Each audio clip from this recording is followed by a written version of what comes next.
Ok, vamos mergulhar direto em Colossenses 3, porque o ponto de partida aqui é um paradoxo que é simplesmente fascinante. Paulo afirma de forma bem categórica no versículo 3, vocês morreram. Tempo passado, fato consumado. Mas aí só 2 versículos depois ele ordena. Portanto, façam morrer tudo que pertence à sua natureza terrena. A pergunta que salta da página é, como é que a gente pode ser ordenado a matar algo que, segundo o próprio texto, já está morto? Exato. E o brilhantismo aqui é que essa tensão não é um deslize, sabe? É o próprio motor da ética cristã para Paulo. Ele não está dizendo se esforce mais ou tente mais, é algo muito mais profundo. É tipo, torne-se na prática aquilo que você já é por direito. Um chamado para que a nossa experiência diária alcance o nosso status legal em Cristo. Isso. E quando essa ficha cai, a abordagem da vida cristã muda completamente. Certo. Então, antes da gente entrar nos detalhes, vamos só situar a conversa. Os capítulos 1 e 2 de Colossenses foram uma verdadeira batalha teológica, né? Muito denso. Paulo estava estabelecendo a supremacia de Cristo sobre tudo e todos. E, ao mesmo tempo, demolindo aquela filosofia local, aquela mistura de misticismo, ascetismo. Exato. E o capítulo 3 é o grande pivô da carta. Depois de passar 2 capítulos na defensiva, basicamente dizendo, não é isso, não sigam aquilo, ele vira o jogo. Agora ele diz, ok então, aqui está o quê? Aqui está a alternativa positiva. Então se o tema da carta é continuem a viver nele, o capítulo 3 seria um manual de instruções prático para isso. Perfeito. É a transição do indicativo teológico quem vocês são em Cristo para o imperativo ético como vocês devem viver por causa disso. A lógica é cristalina. Já que vocês foram unidos a um Cristo ressurreto que está no trono, a vida de vocês agora tem que refletir essa realidade celestial. E isso já começa com tudo nos primeiros versículos. Busquem as coisas do alto, onde Cristo está. A primeira reação de muita gente ao ler isso é pensar que é um chamado para uma espiritualidade meio alienada, sabe? O misticismo que nos faz fugir da vida real. É por aí. Essa é a questão crucial. E todos eles, Dan, Moo e Bruce, são unânimes em dizer que não tem nada a ver com platonismo ou gnosticismo. Dan, em particular, argumenta que essa é uma linguagem de contra-ataque. Uma resposta direta à falsa espiritualidade dos oponentes em Colossos. Exatamente. Eles provavelmente se orgulhavam do seu acesso ao mundo celestial, das suas visões. E Paulo vira o jogo e diz, não, a verdadeira mentalidade celestial não é ter visões de anjos. É fixar a mente e a vontade na pessoa que realmente governa o cosmos, o próprio Cristo. Então é menos sobre onde a nossa mente está e mais sobre em quem ela está focada. Isso. E Moon destaca que o verbo grego aqui, phroneo, não é só pensar. É ter uma orientação fundamental da vontade.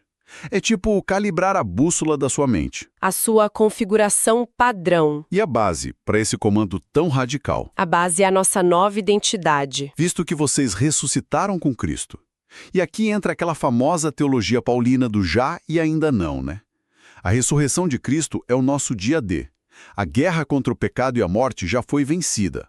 Nossa vida, como diz o versículo 3, está agora escondida com Cristo em Deus. Entendi a ideia, mas essa imagem de uma vida escondida não soa um pouco passiva? Óptica pergunta.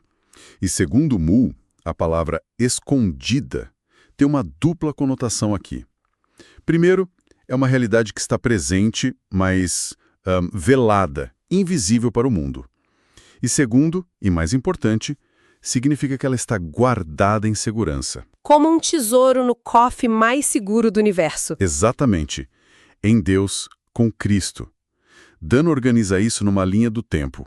Fomos ressuscitados com Cristo no passado, nossa vida está segura com Ele no presente e seremos manifestados com Ele em glória no futuro. É essa segurança que nos dá a confiança para a luta que vem a seguir. O que nos joga de volta na nossa questão inicial. Versículo 5. Façam morrer. O grego necrosate, um verbo bem brutal. Como os comentaristas conciliam o fato de que já morremos com essa ordem para matar? Eles veem isso como a expressão máxima do torne-se o que você é. Nossa morte para o pecado em Cristo é um fato legal, posicional. Já foi decretado. O fazer morrer é a aplicação prática e contínua desse fato no nosso dia a dia. É como um prisioneiro que foi declarado livre. Ele já está livre por decreto, mas ainda precisa sair da cela, tirar o uniforme. E começar a viver como uma pessoa livre.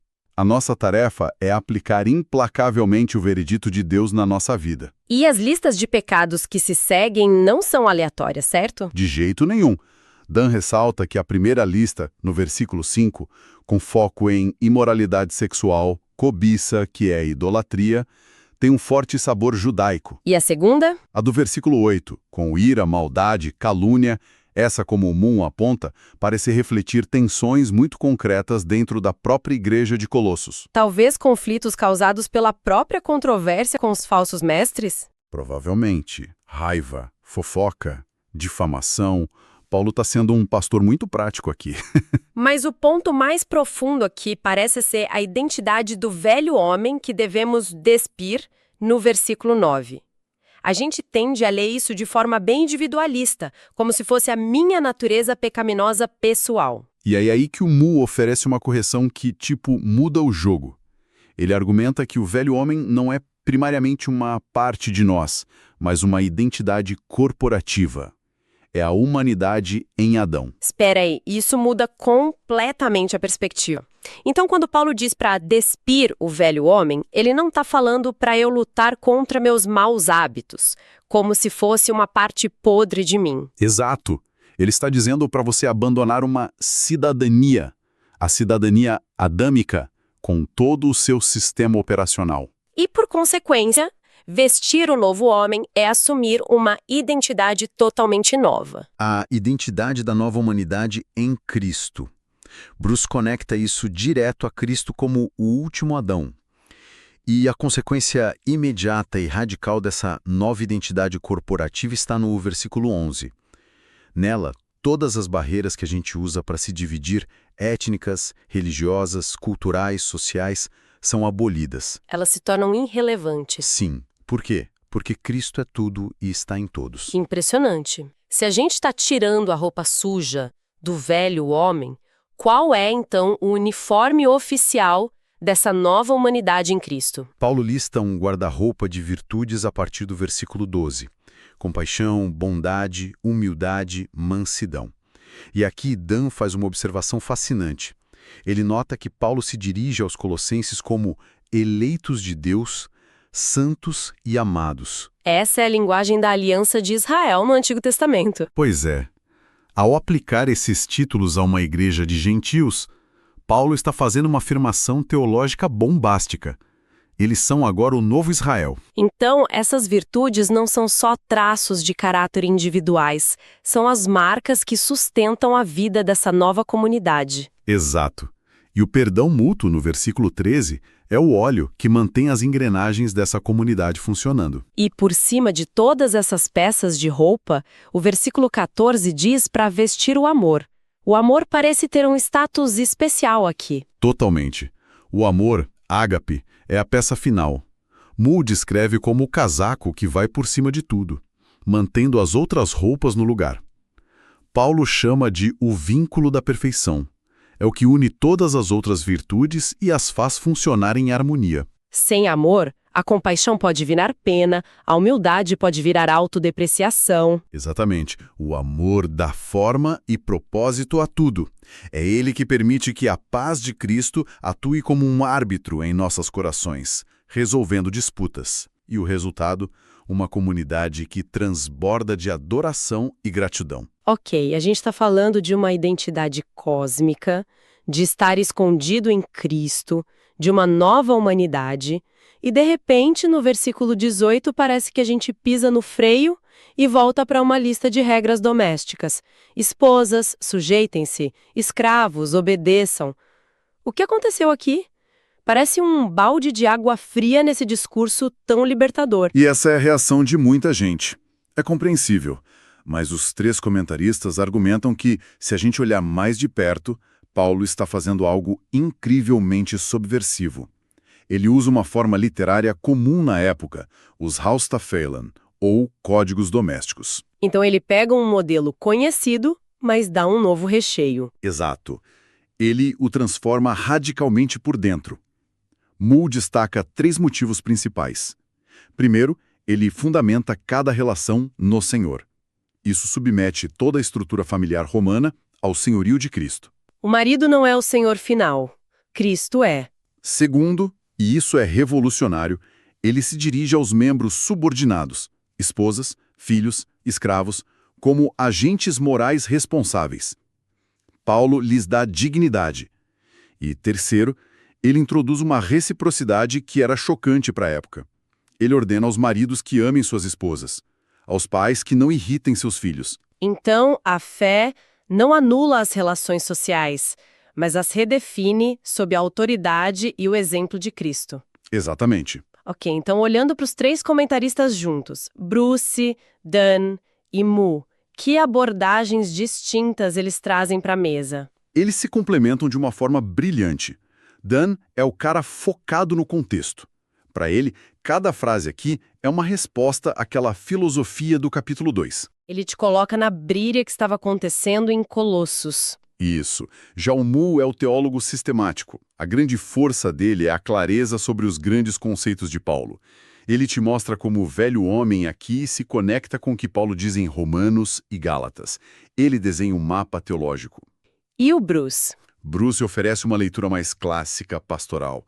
Ele tem um talento para focar nas grandes imagens, o despir e vestir, Cristo como novo Adão e apresentar a teologia de forma sólida e acessível. Juntos você tem o contexto polêmico de Dan, a estrutura teológica de Moore e a aplicação pastoral de Bruce. É uma combinação poderosa. Se a gente tivesse que destilar tudo isso, a mensagem teológica central de Colossenses 3, em uma única frase, qual seria? Eu diria algo como a nossa nova identidade, que já está segura e unida ao Cristo vitorioso no céu, é a única fonte verdadeira e o padrão definitivo para uma vida radicalmente transformada aqui na Terra. Uma vida que, por sua própria natureza, desmantela as velhas práticas do pecado e as divisões que separam as pessoas. Sim, gosto disso. E a aplicação mais forte que salta daqui é um desafio direto à nossa abordagem comum da santificação. A gente a reduz a preciso me esforçar mais para ser bom. Paulo começa de outro lugar. Ele diz: lembre-se de quem você é e onde você está. Certo, mas como isso funciona na prática? Num exemplo concreto. Pense num conflito no trabalho ou na igreja. A reação padrão é focar no comportamento. Preciso controlar minha língua, tenho que parar de pensar mal dessa pessoa. É um esforço moralista, de força de vontade. A abordagem de Colossenses 3 nos força a dar um passo atrás.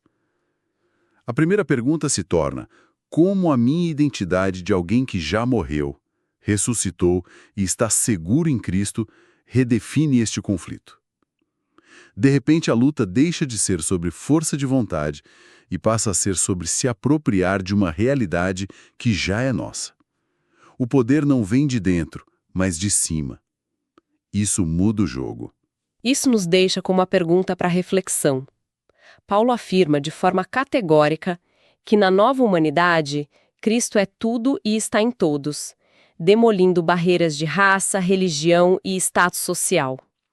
Se levarmos essa verdade a sério, qual barreira em nossa vida, em nossa igreja ou em nossa sociedade é a primeira que precisa ser confrontada e desmantelada por essa realidade? Uma pergunta poderosa.